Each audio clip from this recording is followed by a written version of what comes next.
everyone, and welcome back to the channel, JC 2.5 Gamers UK, and if this outfit looks familiar, then you must be a returning customer who's come back off of watching me play SpongeBob the Cosmic Shake. I'm literally recording this right after I finished the last stream of the game, and much like what I did with my Doom the Dark Ages review, whilst the thing is still raw in my noggin, and I'm still thinking about it because I just did it, I'm going to be recording a review, but this time it's a Platinum review. Now, just to give you guys a bit of backstory and a bit of context, when I first started this whole journey of wanting to do Platinums on camera, I initially said I was going to start recording reviews as well and documenting the whole thing. I've kind of changed that up a bit now. Obviously, my earlier Platinums I didn't record any reviews, and for those who know my style of reviewing, I don't script any of these. I literally just do it right off the cuff, right after I've just finished my playthrough. And obviously, with a lot of earlier playthroughs, I missed that opportunity, but I'm playing catch up now, I guess, and this is where we're going to start.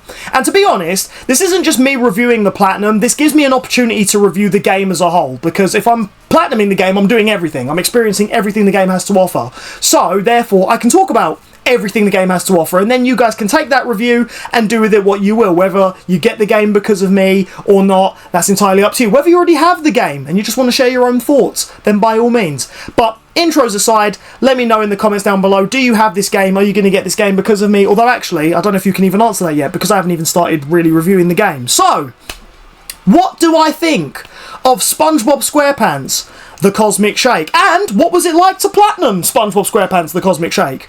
Well, I could sum it up in just a few words. It was really, really fun. Take care, and I'll see you all in the next one.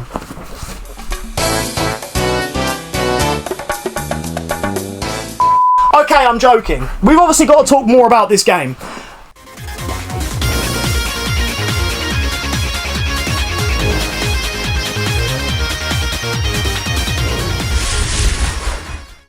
No, I really like this game. I've got to say I really like this game. To give you guys a bit of backstory as to why this game even came into fruition, how I even got the game. So, obviously years ago on PlayStation 2 and Xbox, we had SpongeBob SquarePants Battle for Bikini Bottom, a collectathon style platformer, basically a knockoff of Mario 64. Mario 64 pioneered the collectathon platformer. You got a trinket, you got several amounts of that trinket, you beat a final boss, game over, job done. And everyone else wanted to capitalise on that market. So SpongeBob did too, and they made SpongeBob Battle for Bikini Bottom, as I said earlier. What happened was that game became really popular due to speedrunning. People started speedrunning the original on PS2, and it became really popular. And the people that made that game, THQ, also now known as THQ Nordic, because they got bought by Nordic Studios, saw the popularity and decided to make a remake. And then we got SpongeBob Battle for Bikini Bottom Rehydrated. I actually did a full playthrough of that game where I went through all the achievements. Didn't record a review though. As I say, there were games that I missed the opportunity to record a review for. But I did do that game. And again, all episodes of that will be on the channel. So please go check them out. Really, really would appreciate it. Now, why am I giving you all this backstory? It's because you can't talk about this game without talking about that game. If it wasn't for Battle for Bikini Bottom, and then if it wasn't for the remake, this game right here wouldn't exist. Obviously, it come off of the back of that game's success. Battle for Bikini Bottom Rehydrated sold exceptionally well. I loved the game. I've got the collector's edition. I've got collector's editions for both the games. You can see those in my Games Room Tour video, so once again, I'm plugging another video. But if it wasn't for the success of that game, we wouldn't have got this game. And it really shows. This game feels like an evolution in every aspect of Battle for Bikini Bottom, both the original and Rehydrated. Rehydrated was already incredible. It was a great remake, and it definitely got more people into SpongeBob, more people into collectathon platformers. And these games just feel like playing episodes of the show. They're beautifully animated. The humour is very, very good. The only issue was actually, and this is with Battle for Bikini Bottom, not this game, they couldn't get the voice actor for Mr. Krabs in that game. Although, great news, he's in this one, which is perfect, right? So everything's right with the universe. Oh, is Mr. Krabs actually going to be voiced by the proper voice actor this time? Seems like yes! Yes! They actually got the voice actor! Let's go!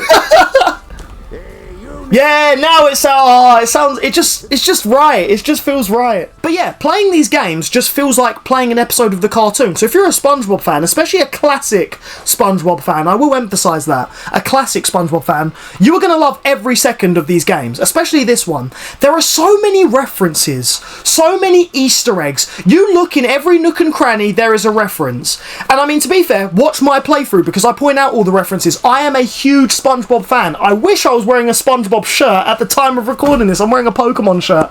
I'm so stupid. Why did I not think to wear a SpongeBob shirt? I have a SpongeBob shirt. I have a Squidward shirt. And I didn't think to put it on for this video or for this review. God damn it. And to be honest, I can't be asked to get changed. So if anyone was like, well, you could just cut the video and get changed. No, I can't be bothered. And this is my review, so I'm going to do what I want. But anyway, yeah, honestly, this is a brilliant game.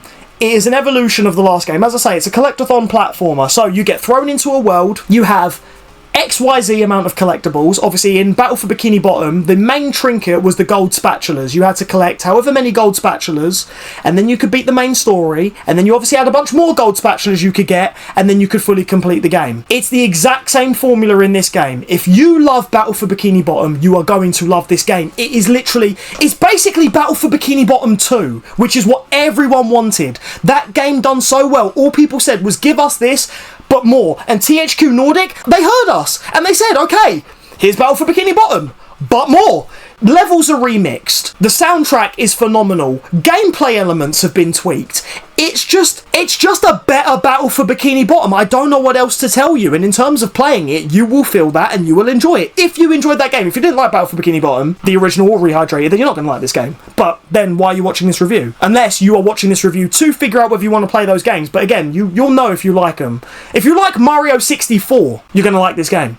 Because this game is basically a modern Mario 64. I mean, we've already technically got that with Mario Odyssey, but again, if you want to play that, but you want to play it with SpongeBob, this is that game. It's honestly so good. And obviously, having platinumed it now, I've done everything the game has to offer, and there wasn't really ever a moment where this game annoyed me. There wasn't ever really a moment where I felt like it was getting too stressful. I mean, there are some trophies that will definitely have you sweating. I know I was, although I was also streaming it in the summer when it's really hot in the UK, and well, that again shows you when I'm recording this review as well. But it's just a fun game. Like, I don't really have too many nitpicks or complaints. I didn't have many glitches. I don't think I had any glitches. I think I may have had one crash. I'm not too sure. I'll have to comb through my footage on stream, or maybe even you guys can do that. It's just a great game. Obviously, yeah, they've tweaked the formula. So in Battle for Bikini Bottom, you had 3 playable characters. That's not the case in this game. You're down to just 1. You only play as SpongeBob in this game. Do I think that's a bad thing? No. Because, to be honest, if I'm playing a SpongeBob game, I do mainly want to play as SpongeBob. Don't get me wrong,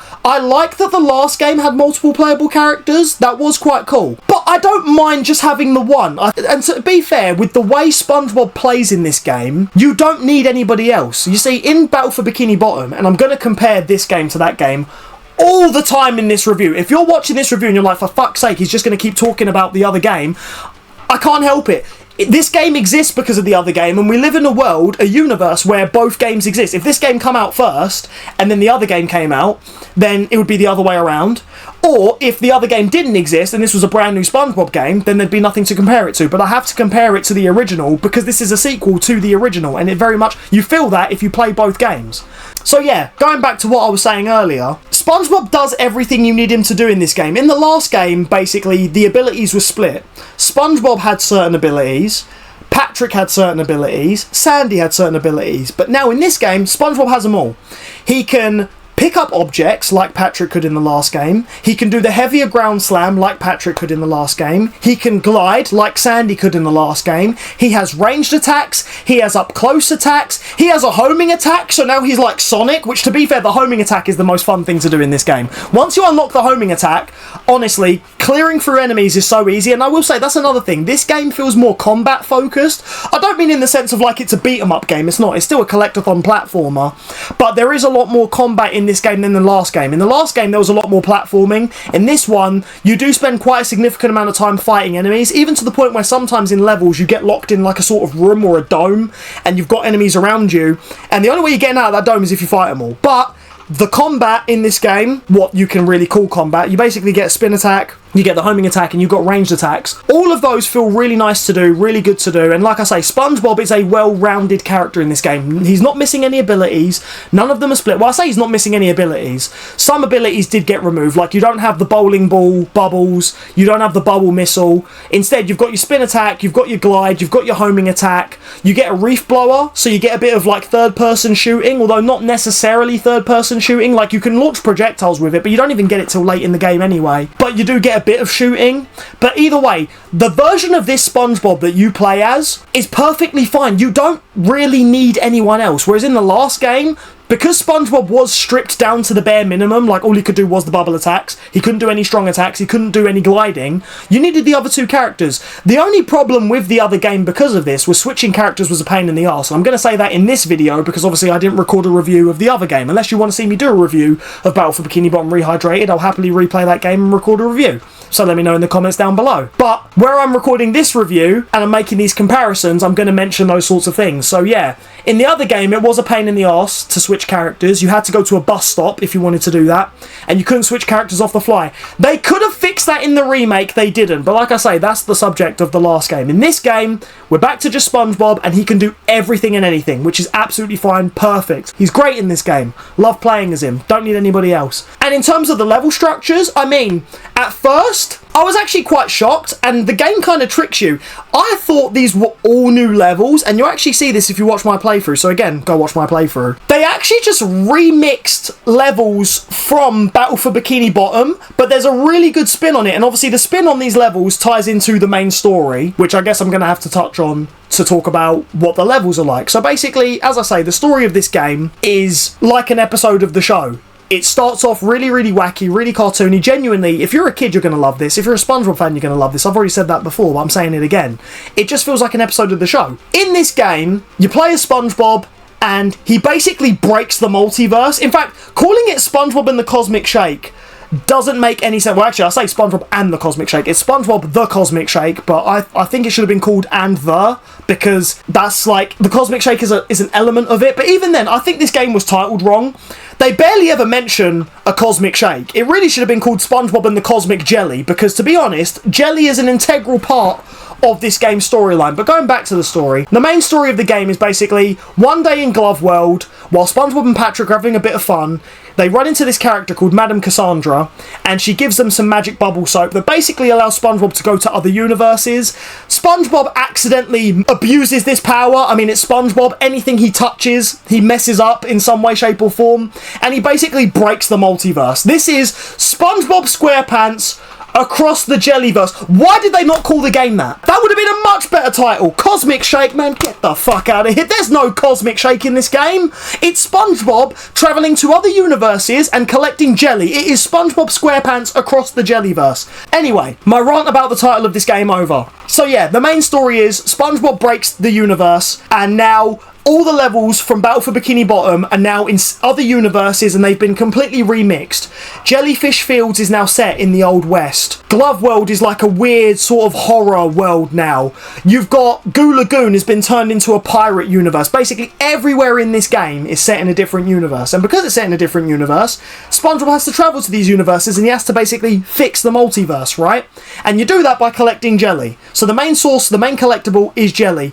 Unlike Battle for Bikini Bottom, it's not really that you have like a main plot thing. Like obviously, like I said, Battle for Bikini Bottom was a knockoff of Mario 64. Mario 64 was very much, you grab the Power Star, the level ends, you go back to the main level, and then you go back in the level, and then you grab another Power Star, and then the level ends, and then you get back out the level, and then you go back in the level, and you get another. That was the objective. That was the end goal. You were grabbing the thing, right? And that's the same in Battle for Bikini Bottom. In Battle for Bikini Bottom, you get a gold spatula. You don't get booted out of the level, but that mission ends, and a new mission begins, and you get another gold spatula, etc. That's not the case in this game. In this game, I mean, there is like a main thing that you go for, but it's mainly to do with rescuing the characters, because when SpongeBob breaks the multiverse, a lot of the characters get sucked into the other universes, and they become alternate versions of themselves. So for example, Jellyfish Fields, you have to go find Mr. Krabs. Goo Lagoon, you have to help the Flying Dutchman. You've also got, I think one of my favourite ones actually was the studio one. So there's a level where you go into downtown Bikini Bottom, and it's been turned into a movie studio, and Squidward's like the producer, and Sandy's also in that one. You have to fight Sandy, and then you also have to like rescue Squidward and Sandy. So some of them you have to rescue multiple characters, but again, it's the way they remix it is quite clever. Now you could say that rescuing the characters is the main plot thing, but it doesn't really feel like there is a main plot thing. Like I say, it's not like Mario 64 in that regard, where again you go somewhere, grab the thing, get booted out, go back in, grab the thing again. You just keep going, if that makes sense. I think that's the best way of putting it. You just go, you get thing, and then you just keep going, and that's all you basically do. How does that fare in the game's favour? Good. Why not? I mean, what else do you really need to do? And as an evolution of the previous game, it works. I like jumping into these levels. I think the levels are beautifully designed. They're a lot bigger in this game. Oh my god, they're so much bigger, but that makes sense because the thing is, Battle for Bikini Bottom was originally, like I said, it was on PS2, it was on Xbox, and the remake is just a faithful remake. Like, they didn't make the levels any bigger, they just made the graphics nicer, they just made the gameplay nicer in some aspects. This game, it evolves that. I wasn't joking when I say this is an evolution. The levels are bigger, the graphics are better, but I mean, can you expect any less when we are playing a PS5 game? Like, if they released it and it was basically just like Battle for Bikini Bottom, tiny levels, same sort of thing, then it would be disappointing, and I'd say, okay, it doesn't really do anything new other than just change the level design. But no, it doesn't just change the level design, it evolves the level design, and that's all we really want. So as I say, yeah, the levels are bigger, the graphics are nicer, the remixed worlds are cooler, and the way you jump from world to world to world, the way you fast travel, all these things, all the bells and whistles of current gen, like being able to load quick, jump in and out of levels quick, fine. Perfect. Love it. Also, at the same time though, they did also optimise the game for the Switch. So, the Switch 1, by the way, not the Switch 2. And because of that, there are some limitations, but you don't really feel that. I played the game and completed it on PS5. Obviously, I'd have to go back and play it on my Switch. I do own it on Switch. I have the collector's edition for Switch. I played the PS5 version, and in terms of feeling like a current, fast-paced, new gen game, well, I can't really say new gen now because we're 5 years into this current generation. It does feel current gen. It's a really, really good game, and I don't know what else to say. I really had a good time with this game. Like I say, the level design was immaculate. There are a few nitpicks. I will say, okay, my main nitpicks have to be in terms of the way the story is delivered. Now, I know you're going to be like, JC, you're contradicting yourself. You're saying the story is perfect because it's like watching an episode of the cartoon. It is and it isn't.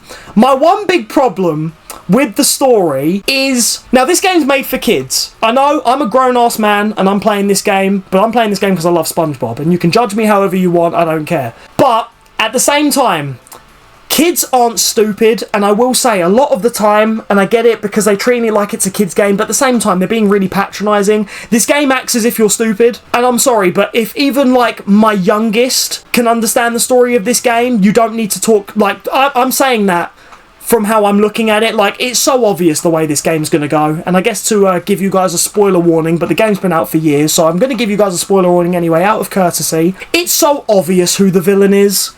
So obvious, and the game doesn't hide it. It references it all the time. And I know I'm saying this as a grown-ass man who's playing the game, and it's a kid's game. I mean, the game's rated, what? It's rated a 7. A 3-year-old will understand who the main villain is from just looking at it. And I will say, in that regard, speaking as an adult here, I find it quite patronising to kids because, like I said, kids aren't stupid. They'll pick up on this straight away. They pick up on the cartoon just fine, and there's not really any, like, adult references. But it's just, yeah, that's my only gripe, really, in terms of with the way this game delivers certain things. It really talks down to its audience to the point where I think it does actually think kids are dumb. And, I mean, I don't know. Like, I don't think kids are that dumb. I think they're going to very obviously pick up what the story is. If they can understand how to play the game, they're going to understand the story within seconds. It's so obvious who the villain is. It's so obvious what you're supposed to be doing. Everything's just really, really obvious. It's SpongeBob. It's so blatantly obvious. Anyone's going to understand what the actual thing is, but just the game does make it seem really, really dumbed down. I mean, again, that's in terms of the story. In terms of the gameplay, not really. I don't feel like the game forced tutorials in my face, because that's another thing sometimes that really annoys me with some kids games. Because again, as an adult, I do like playing kids games. I like feeling like a kid sometimes. That's fine. That's what we do. Being an adult, that's boring. That's stressful. Sometimes you want to feel like a kid again. But also, I'm trying to say this because I have children of my own, and I think even if they were to play this game, I don't think the game should talk down to them, because I don't talk down to them, so why should the game talk down to them? And like I say, they could be 3 and still understand, because it's a very straightforward game and it's very easy to pick up and understand. In terms of the gameplay, that's absolutely fine, because like I say, it doesn't feel very hand-holdy, it doesn't force the tutorials. I've played some games, and to be fair, anyone, let me know some examples in the comments where every 5 seconds there's a tutorial. Every 5 seconds it's like, remember to push this button, remember to do this. Oh, don't forget, X is jump, don't forget, circles dodge. This game doesn't do that. Thank the Lord this game doesn't do that. This game actually just treats you like you're intelligent in that aspect. The only time when it acts like you're dumb is with the story, when it goes, hey, guess who the villain is? I wonder if they're going to betray you. Are they actually going to be that bad? In that regard, it's stupid, and it treats you like you're an idiot, right? And like I say, even to kids, it treats them like they're an idiot. In terms of the actual gameplay, though, it doesn't. In terms of the gameplay, when you learn a new thing, it shows you once, it says this is your new thing, crack on. And that's it. And if you need a reminder, you just go in the options menu and you look at the controls and you can be reminded. Great. If only you could do that with the story, then we wouldn't have a problem, because that's my only gripe. So yeah, in terms of this game, everything aside from just that little bit of the story is flawless. As I say, if you liked Battle for Bikini Bottom, you're going to love this game. If this is your first SpongeBob game, I think you're going to like this game, because it's a really good SpongeBob game. It's so pleasing to look at, it's so colourful, it's so vibrant. At no point was I disappointed visually. The animations are great. I like the added challenge of the trophies. Now, if you don't want to 100% this game, you don't have to. That's entirely up to you, but I chose to because I like to platinum games, and this was actually quite an easy platinum. And that's the thing, it is an easy platinum, but it is also a little bit challenging at the same time. Good thing is though, the game has an in-game trophy tracker, or as the game calls it, awards. So basically, whenever you do something in the game, you get an award and it pops up on the screen. It even tells you how many hours it took you to get that award. It gives you a time of when you got that award. I love that. I thought that was brilliant. I like when games do that, because then I don't always have to dashboard out of the game, go to my trophy list and see the trophies. I can also check in game. Don't get me wrong, if you watch my playthrough, you do see me dashboard and go to a trophy list, but that's because I like looking at the trophy list. But the game has an in-game tracker as well, so that's absolutely fine. And yeah, if you want that added challenge, there are the trophies. Trophies like beating a boss without taking damage. That's pretty challenging, sure, but it's still doable and you can do it. Trophies like doing a certain mission in a certain amount of time. One of those stressed me out, but not too bad. The other one was quite easy. Things like that add challenge to the game. Otherwise, this is a fairly easy game. If you're, like I say, if you're an adult and you're playing this, you can literally just switch your brain off and just play. It's so easy. If you find this game hard, Jesus Christ, what are you? Are you dumber than a 7-year-old? Come on. And even then, I think a 3-year-old. I don't know why this game is rated 7. I honestly think a 3-year-old could beat this. It's honestly just that easy of a game, and it's just a nice, relaxing, fun time. But if you want the challenge, as I say, the challenge is there, and I chose to go for that challenge. I chose to platinum this game, and I had a great time. I can't really say anything else. I just had a really fun time. It's a really fun game. The trophies added that extra layer of sauce. Think of this, yeah, like a burger, and the trophies are like that extra little spice, you know? There was never any point where I thought, oh, this trophy's bullshit, this trophy's stressful, oh, actually, this trophy makes me want to rage quit the game. No, none of that happened. I just had a great time through and through. Obviously, it took me a while to do, but that's because I left this game for so long. You'll see it if you follow my playthrough. I'm just going to keep always repeating. Just watch my playthrough. You're going to love it. I honestly could have done this game so quick, so easily. Like I say, I took my time because I also done it on stream as well. So that's also why I took my time with this game. I done it blind as well. Like, this was my first ever time playing it. I never watched gameplay for this game. I never watched other people's walkthroughs. I never watched other people's reviews. I just done it all off my own back. I mean, obviously, towards the latter part, I did obviously Google things and use guides and things like that, just to speed up my time and also speed up the stream time, because if I'm there wandering and looking lost throughout every single level, that takes up time on the stream. But again, it's not a hard game to figure out. It is quite easy. As I say, you've got an in-game award trophy tracker, so you can track your progress for those extra challenges. Got things like, you've got collectible trackers. Well, I say collectible trackers, it tells you what collectibles you need to get, it tells you what side missions you need to do. I wouldn't say there's like an in-game map that tells you where they all are. This game is like a classic collectathon. The game basically plops you in a world and says, go look, and that's all you do. If you want, obviously, to find where everything is without all the monotony of doing it yourself, you can go online. But at the same time, do you need to do that with this game? No. If I was playing this game completely blind in my own time, hell, even when I go to replay this game, I don't need the guides, I don't need the walkthroughs, because I now know what to do. I now know where everything is. It's pretty easy to remember. The levels are so memorable. You remember certain sections. There's a great fast travel system, so if you need to go back anywhere or go forward anywhere, you can fast travel there. It's just a well-optimized, really, really good game. The one thing as well I will say, and I really love, you can replay the boss fights. And you need to, because some of the trophies are tied with doing the bosses. Like I said, there's trophies for beating bosses without taking any damage. One of the trophies I actually quite enjoyed, and was a little bit stressful. I knew about it ahead of time because Harry, shout out to Harry, he actually told me this one. And I guess that was the one thing that got spoiled for me about this game before I actually went to play it, was that one of the boss fights is against Gary, and there's a trophy for beating it without being detected. I already knew that because Harry told me. But like I say, even then, you can go in the in-game awards, or you can look at the trophies or the achievements, and the game will tell you, beat Gary without being spotted. And it's easy to do that because because you can replay the bosses. You don't have to do it all in one playthrough. You don't have to do it all initially. You can go back and you can redo things if you miss them, which again for me, perfect. If I'm having to start a new save and do multiple playthroughs of a game,